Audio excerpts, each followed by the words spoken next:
ভারতীয় জনপ্রিয় গায়ক কুমার সানুর প্রিয় ক্রিকেটার সাকিব আল হাসান স্ত্রী শিশির সামাজিক যোগাযোগ মাধ্যম ফেসবুকে এক পোস্টের মাধ্যমে এমনটিই জানান। তিনি সাকিব আল হাসান ও গায়ক কুমার সানুর একটি ছবি পোস্ট করে ক্যাপশনে লিখেন, এটা জেনে ভালো লাগলো, আমার পছন্দের গায়কের পছন্দের খেলোয়াড় আমারও পছন্দের।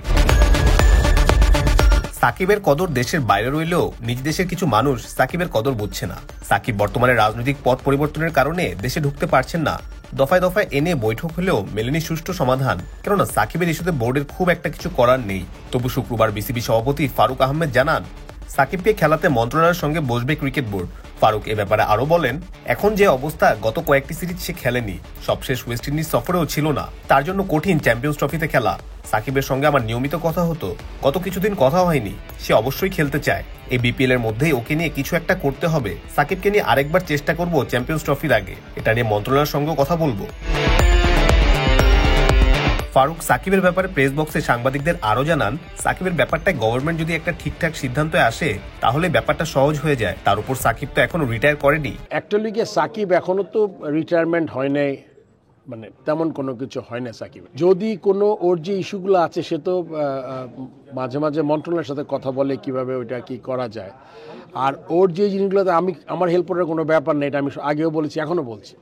এটা শুধুমাত্র গভর্নমেন্ট লেভেল থেকে যদি কোনো ইনস্ট্রাকশন আসে, ওর যেই সমস্যাগুলো আছে ওগুলো যদি ঠিক করতে পারে তাইলেই কিন্তু আমার মনে হয় যে এটার একটা ব্যাপার ডিসিশন নিতে পারে। তারপরে তার ফিটনেস, তারপরে মেন্টাল স্টেট, তারপর সিলেকশন কমিটি আছে, তারা ডিসাইড করবে। সাকিবের মতো একজন তারকাকে চ্যাম্পিয়ন্স ট্রফিতে না পাওয়া হবে দেশের ক্রিকেটের জন্য দুঃখজনক। এমনিতেও সাকিবের এবারে বিপিএল খেলা হচ্ছে না, এ নিয়ে দর্শকদের হতাশার কমতি নেই। এবারের বিপিএল এর 11তম আসরে সাকিবের খেলার কথা ছিল চিটাগং কিংসের হয়ে, তবে শেষমেশ কেন আসতে পারেনি তা সকলেরই জানা। সাকিব ছাড়া বিপিএল কে অনেকেই বলছেন লবণ ছাড়া তরকারি। ঠিকই তো, বিপিএল এর 4 বারের ম্যান অফ দ্য টুর্নামেন্ট হওয়া খেলোয়াড় নেই ঘরোয়া লিগের সবচেয়ে বড় মঞ্চে। দেশের অনেক ক্রিকেট বিশ্লেষক কিংবা সাবেক খেলোয়াড়ও এ বিষয়টিকে দুঃখজনক বলেছে। সাকিবের ব্যাপারটা আমি বলেছি, আসলে এটা মন্ত্রণালয়ের নির্দেশনাতে আমি বলেছিলাম।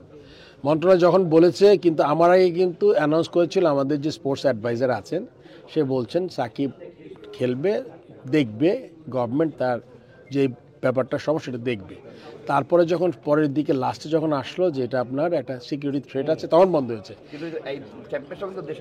চ্যাম্পিয়ন্স ট্রফি দেশের বাইরে, সেক্ষেত্রে এখন এটা খুব ভ্যালিডেটেড কোয়েশ্চেন। এই জিনিসটা আমার মনে হয় যে এই বিপিএল এর মাঝেই সিলেক্টরদের সাথে বসে আমাদের ডিসিশন নেওয়া দরকার আর কি। ওকে, ধন্যবাদ। যদি কোনো ওর যে ইস্যুগুলো আছে সে তো মাঝে মাঝে মন্ত্রণালয়ের সাথে কথা বলে কিভাবে ওইটা কি করা যায়। আর ওর যে জিনিসগুলোতে আমার হেল্প করার কোনো ব্যাপার নেই, এটা আমি আগেও বলেছি, এখনও বলছি। এটা শুধুমাত্র গভর্নমেন্ট লেভেল থেকে যদি কোনো ইনস্ট্রাকশন আসে, ওর যেই সমস্যাগুলো আছে ওগুলো যদি ঠিক করতে পারে তাইলেই কিন্তু আমার মনে হয় যে এটার একটা ব্যাপার ডিসিশন নিতে পারে। তারপরে তার ফিটনেস, তারপরে মেন্টাল স্টেট, তারপর সিলেকশন কমিটি আছে, তারা ডিসাইড করবে।